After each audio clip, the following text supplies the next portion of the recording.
మొదటి section దాటేశాను. Okay, ఇప్పుడు దాన్ని ఇక్కడికి తీసుకొద్దాం.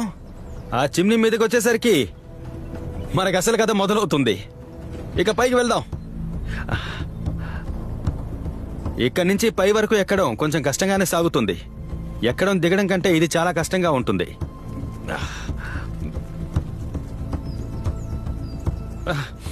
ఇప్పుడు దీని అసలు విషయంలోకి వెళ్ళాలి. ఇంకోసారి నేను ప్రయత్నించాలనుకుంటాను. అప్పటికి కానీ అక్కడికి చేరుకోలేను. పెలుసుగా ఉన్న ఈ రాతి మీద కాలు వేసేటప్పుడు శ్రద్ధగా వేరే టెక్నిక్ని ఉపయోగించాలి. నేను పై భాగానికి చేరుకున్నాను. ఇక్కడి నుంచి చూస్తే ద్వీపం 2 ద్వీపాలుగా కనిపిస్తోంది. పైగా నేను ఇప్పుడు తప్పుడు ద్వీపంలో ఉన్నట్టుగా ఉంది. ఓహ్, ఇదంతా అసలు ఒక ద్వీపమేమో అనుకున్నాను. కానీ ఈ నీరు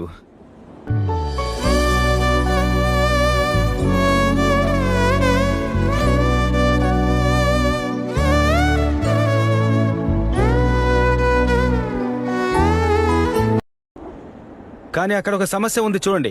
కింద ఒక షార్క్ కనిపిస్తోందా? ఈ నీటిని దాటడానికి అది పెద్ద ఛాలెంజ్ గా మారబోతోంది. అయితే రిస్క్ తీసుకోవడం కూడా మంచిదే అనిపిస్తోంది. ఓకే, ఇప్పుడు దీన్ని చేసి చూద్దాం.